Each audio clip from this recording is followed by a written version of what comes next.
तो दोस्तों, कोकरोच जनता पार्टी एक ऐसी पार्टी जिसने अभी तक खाली स्टार्टअप ही करा था अपनी वीडियो से, अपनी फेम से, अपने पेज से, लेकिन वो प्रोटेस्ट पे उतर आई।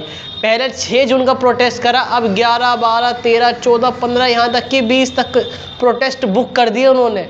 ऐसी पार्टी भाई जिसका कभी सोचना भी मुमकिन नहीं कि भाई ये आगे भी बढ़ेगी। लोगों ने इसे मजाक मजाक में फॉलो भी करा और आज इसने इतना बड़ा फेम उठा दिया।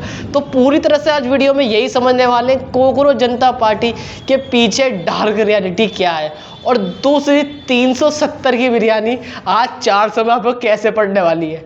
और चौथा सबसे मेन समझेंगे कि भाई हमारे अपोजिशन पार्टी कितनी गंदा वर्क कर रहे हैं। मैं किसी पार्टी के खिलाफ नहीं हूँ, लेकिन फिर भी आप अपना ओपिनियन ज़रूर देना कि आप किस पार्टी को सपोर्ट करते हो। लेकिन इसके बाद जो मैं आपको बड़ी अनाउंसमेंट करने वाला हूँ दोबारा से, शायद वो शॉकिंग लगने वाली है, तो वीडियो को लास्ट तक ज़रूर देखना। और स्टार्ट करेंगे इस वीडियो को अपने वही शो में बिहाइंड हेडलाइन में। समझते हैं हमारी अपोजिशन कितना अच्छा वर्क कर रही है और कितना अच्छा वर्क नहीं कर रही। तो दोस्तों, हमारी बीजेपी इतना अच्छा वर्क कर रही है कि भाई उसे हर जगह फेम मिली, चाहे वो आप वेस्ट बंगाल में देख लो, चाहे वो बिहार में देख लो, चाहे आप उत्तर प्रदेश में देख लो, हर तरह से बीजेपी का सपोर्ट यही चलते आ रहा है कि भाई बहुत बड़ा सीन क्रिएट हो चुका है बीजेपी के लिए। क्योंकि बीजेपी की अपोजिशन कांग्रेस, उन्होंने ये बोला है कि भाई हम बहुत अच्छा एक एनडीए बनाएंगे, अपना गठबंधन बनाएंगे। जो पहले से उनका बना हुआ था वो अब उसके ऊपर खिलाफ करेंगे, और इसमें ममता बनर्जी भी ज्वाइन हो सकती थी और वो आज ज्वाइन हो जाएंगी। और सबसे बड़ी चीज़ आपको मैं ये बता दूं दोस्तों, इसके ऊपर हमारी, देखो मैं आपसे क्रिटिसाइज नहीं कर रहा था कि आप गलत समझ रहे हो कि सही समझ रहे हो। देखो, हम सोचते हैं कि भाई पीएम नरेंद्र मोदी जीत क्यों रहे हैं। दोस्तों, आज के टाइम की हमारी ओपिनियन इस तरह की है कि भाई पीएम नरेंद्र मोदी नहीं तो कौन। देखो, मैं आपसे दोबारा कह रहा हूँ, मैं किसी पार्टी के खिलाफ नहीं हूँ, ना ही किसी पार्टी के सपोर्ट से हूँ, लेकिन मैं आपको जो चीज़ समझाना चाह रहा हूँ ना, वो आप सिर्फ वो चीज़ समझिए कि आप और जिनके नाम तो सुन ही लेते हो कि भाई ये वो राहुल गांधी, आम आदमी पार्टी, केजरीवाल या फिर राघव चड्ढा, ऐसे ऐसे बंदों को पीएम बना देते हो आप। लेकिन इन्होंने कभी ऐसा काम करा जो पिछली अपोजिशन ने करा था, या फिर ऐसी कोई चीज़ करी जब बीजेपी इससे डिवाइड हो, और आप कह रहे हो कि भाई बीजेपी इन्हें नहीं करने देती, तो भाई वो क्यों जीतने देगी? अपना अपोजिशन को कभी कमज़ोर थोड़ी होने देगी, वो ताकत बना कर रहेगी भाई। वो उससे जितना ज़्यादा हो उतना कमज़ोर करेगी, क्योंकि बीजेपी कभी नहीं चाहती मेरी सत्ता चेंज हो। यानी मैं अपनी तरह से अपनी पूरी क्रिएटिविटी छोड़ के अपने दूसरे लोगों को अपनी सत्ता दूँ कि भाई आजा तू बैठे करती है, मैं तो जा रहा हूँ। ऐसा कभी नहीं हो सकता। और सोचने वाली बात पता है क्या है इसमें, हम हर चीज़ में क्लैरिटी ये समझते हैं कि भाई प्राइम में, कि भाई हमें क्या समझिए, पीएम नरेंद्र मोदी यही कहते रहते हैं कि भाई सब चंगा से चंगा। भाई कुछ चंगा नहीं है इस देश में। डॉलर की वैल्यू गिरती जा रही है, प्रेस कॉन्फ्रेंस गिरती जा रही है, हमारे मीडिया की पावर गिरती जा रही है, फोर्थ पिलर काम नहीं कर रहा है, ऐसे ऐसे थॉट बनते हैं। लेकिन इसके ऊपर अपोजिशन क्या करती है? जैसे कि मैं आपको एग्जाम्पल बता दूँ, नीट का पेपर, हमारी हर अपोजिशन ने ऑप्शन उठाया कि भाई गलत है नहीं, लेकिन क्या बीजेपी ने इस पर जवाब दिया किसी को? नहीं। और ऐसे आप रुपीज़ के वैल्यू को देखते हो कि भाई अपोजिशन ने क्या उठाया। एक बार अटल बिहारी वाजपेयी जब देखा था कि भाई कांग्रेस ने इतनी वैल्यू गिरा दी है, तो वो ऐसे ऐसे प्रोटेस्ट कर रहे थे, ऐसे ऐसे बातें बोल रहे थे जो सोचने वाली थी। लेकिन हमारी अपोजिशन कोई सवाल ही नहीं कर रही। या फिर आपके हाल ही में पेट्रोल पे बढ़ते हुए प्राइसेस पे आपको कितना शौक लगा, लेकिन हमारी अपोजिशन क्या कर रही है? अटल बिहारी वाजपेयी, देखो मैं ये नहीं कह रहा कि भाई बीजेपी की मैं चाटू खा रहा हूँ, बीजेपी की भी बात बोल रहा हूँ मैं, नहीं भाई, मैं बड़ बोल नहीं बोल रहा आपसे। मैं आपको सिर्फ एक क्लैरिटी समझाना चाह रहा हूँ कि भाई पिछली सरकार में ऐसा क्या था जो अब की सरकार में नहीं है। और मैं आपसे बार बार कह रहा हूँ कि भाई ये मत सोचो क्या चीज़ सही है, आप अपने पे चीज़ सोचनी चाहिए कि भाई आप एक पूरी तरह से पार्टी बना रहे हो, और उस पार्टी को इतना फेम मिल रहा है, इतना फेम मिल रहा है कि 4 दिन में 22 मिलियन फॉलोवर करना बहुत बड़ी बात है। यानी आपके करीबन 2 करोड़ लोग आपने 4 दिन में कमाए, ये बहुत बड़ी फेम चीज़ थी। और ये बात हम आगे की वीडियो में करेंगे, लेकिन अब की जो मेन टॉपिक है हमारा ये ऐसा लगता है कि भाई अपोजिशन वर्क क्यों कर रही है। देखो, मैं आपसे एक चीज़ पूछता हूँ कि आप अगर बीजेपी को चाहते हो कि भाई बीजेपी के सामने एक सरकार खड़ी हो, तो क्या होगा? मैं आपको एक एग्जाम्पल देता हूँ, जैसे सब पर्सनली मत लेना कि भाई आप थोड़ा गलत समझ जाओ। मैं कहता हूँ आपने गधा खड़ा कर दिया, ठीक है भाई, मेरी डेमोक्रेसी है, मैं किसे वोट दूँ? भाई मैं ये नहीं दूँ कि भाई कांग्रेस अच्छा काम करे तो कांग्रेस पे दूँ, या फिर बीजेपी अच्छा काम करे बीजेपी दूँ। मैं ये सोचना चाहिए भाई, और मुझे कभी भी ये नहीं सोचना चाहिए कि भाई बीजेपी 500 दे रही तो 1000 दे तो मैं पार्टी दूँ। ये चीज़ गलत होती है। देखो, मैं इसमें आपको एग्जाम्पल दिया है, इसे आप पर्सनली मत लेना। और मैं आपसे बार बार कह रहा हूँ, अब मैं आपको दूसरे अपने शो में ले चलता हूँ कि भाई दूसरी बड़ी खबर आ रही है हमारे इंडिया के लिए। CJP कोकरोच जनता पार्टी ने ऐसा प्रोटेस्ट करा कि वो इतना सक्सेसफुल हुआ कि आज 11 तारीख को उन्होंने, ये वीडियो आपको लेट भी मिल सकती है, 12 या 13 को मिलेगी, तो लेकिन आप ये समझिए जब भी प्रोटेस्ट हुआ, इतना सक्सेसफुल प्रोटेस्ट हुआ कि भाई पूरी तरह से जिस चीज़ की उम्मीद थी कि सोनम वांगचुक से ज्वाइन करेंगे या फिर बहुत से बंदे से ज्वाइन करेंगे। हेलो दोस्तों, कॉकरोचों, कीड़ों मकोड़ों, मैं कल आप लोगों से मिलने आ रहा हूँ पुणे शहर में, और इस बार मुद्दा शिक्षा और शिक्षा मंत्री के जिम्मेदारी लेने का तो होगा ही, साथ ही साथ मैं मुद्दा लाना चाहूँगा पर्यावरण का। वो चीज़ नहीं हुई, और सच में सबसे बड़ी बात यह है कि इस प्रोटेस्ट को सक्सेसफुल मिली और इन्होंने आगे तक का प्रोटेस्ट जोन दिया।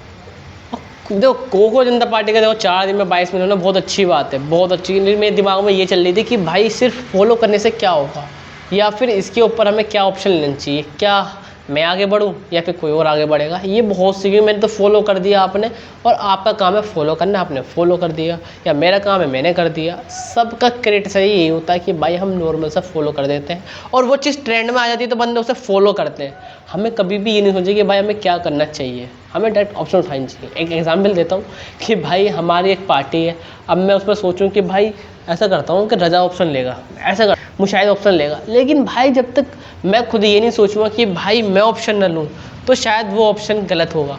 अब मैं आपको तीसरी सबसे बड़ी न्यूज़ पे लगाऊँ, 370 की बिरयानी, 70 रुपए की। फिर वो कहती घर छोड़ाओ, महा यार 370 रुपए लगे हैं, मगर वसूल तो करूँगा। एक ऐसी बिरयानी जो एक बंदे को इतनी भारी पड़ी आप सोच भी नहीं सकते। तो डायरेक्ट उसकी बात के ऊपर चलते हैं, 370 की बिरयानी। जिसको नहीं पता, जो नहीं समझ पा रहा कि भाई क्या चीज़ है, तो मैं उसे क्लैरिटी में समझाऊँ। एक बंदा था हर्षवर्धन, एक शो में जाता है अश्लील शो जिसका नाम है द लाफिंग शो। वो पूरी तरह से पुनीत मौर्य जो एक्स कैंडिडेट से बिग बॉस के जो बहुत ज़्यादा फेम पाते हैं, ये एक स्टेप कॉमेडियन है और ये पूरी तरह से करते हैं कि भाई लोगों को हंसाते हैं। और लेकिन फिर एक बंदा आता है, वो 370 की बिरयानी बताता है कि भाई 370 की बिरयानी है। और मैंने एक अपनी बंदी के साथ डेट पे गया था, तो 370 की उसे बिरयानी खिलाई और फिर उसके बाद वो जाने ही के लिए थी। और मैंने उससे ऐसा बोला कि भाई अरे ये तो नुकसान हो जाएगा कि भाई 370 रुपये खिलाया, तो वो तो मैं वसूल करूँ, ये चीज़ बोलना उसके लिए गलत हो गई थी। और इस तो हमने चिकन बिरयानी खाई, वो हाई होगी 360 370 रुपए की। फिर वो कहती घर छोड़ाओ, महा यार 370 रुपए लगे हैं, मगर वसूल तो करूँगा। पीक गुड़गांव कंटेंट खा गई मेरे वैसे। तो इसके ऊपर सोशल मीडिया पे 2 तरीके से कॉन्ट्रोवर्सी बढ़ गई कि भाई क्या ये चीज़ सही है, ऐसा किसी लड़की की इज्जत नीलाम करना सही है, या फिर किसी लड़की को ऐसा गलत बोलना सही है, या फिर कुछ भी ऐसी चीज़ बात बन गई। और दूसरी, भाई एक लड़के ने भी तो ऐसे ही बोला था, उस पर तो आपने कुछ नहीं करा, वो तो कोई कंट्रीब्यूटी नहीं थी, या फिर एक लड़के से ऐसे बोला, भाई बहुत सी चीज़ें उसमें बन गई। तो अगर मैं आपको समझाऊं तो दोनों चीज़ों हम क्रिटिसाइज कर देंगे कि हमारा क्राइम है डार्क रियलिटी दिखाना, तो हम शो के एंड में चलते हैं। एक लड़की ऐसा बोलती है कि भाई हमारे जितने भी स्टॉप मतलब होते हैं कि भाई डॉक्टर्स, वो एक ओस लेते हैं, वो ओस के बाद वो पूरा जितना भी सिस्टम होता है वो धीरे धीरे काटते हैं, हार्ट भी काटते हैं, वो अलग से करते हैं, या फिर अच्छी मतलब एक सिस्टम होता है। तो जितने भी पार्ट्स होते हैं उसके ऊपर वो बात करती है कि भाई छोटे हैं बड़े, वो पूरी चीज़ से ये समझाती है। और पहली बार तूने क्या काटा था? पैर काटे थे। पैर काटे थे तूने? और क्यों काटे थे? क्या दिख रहे तुम लोग अंदर? मसल्स पे हाँ। कैसा क्या सप्लाई है वो दिखाते हैं सब टीचर्स ऐसे डिसेक्शन टेबल पे। फिर ऊपर एब्डोमेन काटा, हाँ, फिर स्कल काटा, और फिर लास्ट में जो भी है रिप्रोडक्टिव। और तू पक्का डॉक्टर है या कसाई है? और ऐसे कोई जोक वो भी मारते तभी एकदम सीरियस रहते सब लोग? मारते जोक वो भी मारते क्या? व्हाटएवर जो भी साइज वगैरह जो क्या साला तुम लोग ये सब बातें करते हो? बेचारे चाचा ने नोबेल कॉज के लिए अपनी बॉडी डोनेट की है और बच्चे लोग रहे भाई चाचा का छोटा है यार। में एक बहुत गलत चीज़ थी, वो खुद क्रिटिसाइज करती है इस चीज़ को, लेकिन फिर ये चीज़ इतनी कॉम्प्लीमेंट में आ जाती है, इतनी कॉम्प्लीमेंट में आ जाती है कि दोनों चीज़ पर चर्चा चलती है। तो पहले हम दोनों को अच्छे समझते हैं, फिर इसके ऊपर क्वेश्चन बनाएंगे और आप इसका जवाब ज़रूर देना कमेंट में। देखो हर्षवर्धन राय ने ये बोला कि भाई वो लड़की मेरे साथ आई, मैं उसके साथ वसूल करा, किस हिसाब से वसूल करा, कितना टच करा, उसे क्या करा, वो सब चीज़ करता है। चलते हैं, मगर यार आधा घंटा बस। तो हम गए, तो वहाँ झूले वगैरह थे, वो झूल रिया, मैं नहीं, वो मतलब झूलों में झूल रिया, मैं स्पोर्ट देख रहा कि यार कोई अंधेरा सा हो, कोई बेंच अंधेरे में हो। तो मेरे को एक बेंच दिखा बिल्कुल लास्ट में, उस पर होती है अंधेरा। तो हम गए, रुको, बिल्डअप हो गया अभी। तो हम वहाँ बैठे थोड़ी देर की 5 मिनट ये वो वैसे। फिर मैंने, जैसे मेरा भाई है ना, ये ऐसे रुकता है,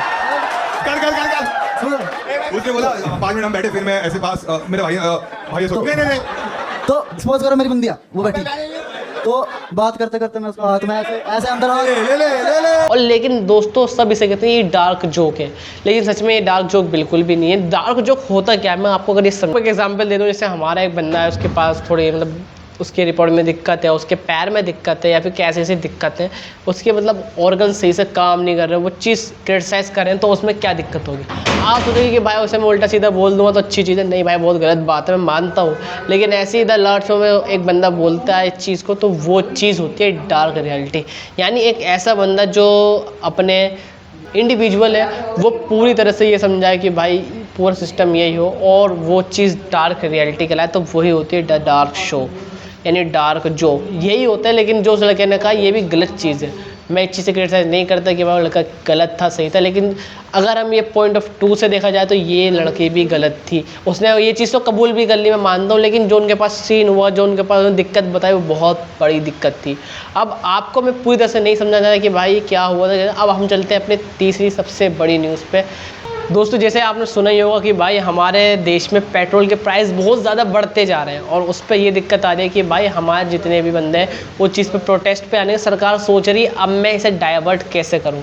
ये मैं आपसे डायरेक्ट नहीं बोल रही, ये चीज़ बता रहा हूँ मैं आपको कि डाइवर्ट कैसे करना है। तो सरकार पूरी तरह से समझाती है, तो सरकार करती है E85, यानी पहले था हमारा E82 यानी 80% पेट्रोल 20% फ्यूल, और अब E85 यानी फुल हमारा फ्यूल होगा इसमें, और ये गन्ने की जूस से बनेगा। अब सोचने वाली बात ये है कि भाई जो गन्ने का जूस का पानी हो कहाँ से लाया जाएगा, कितना गन्ना स्टोर कर लोगे। आप सोच रहे हो आप रेवोल्यूशन ला रहे हो, अगर आप कोई चीज़ सही कर रहे हो तो आगे जाके दिक्कत नहीं आएगी उसकी।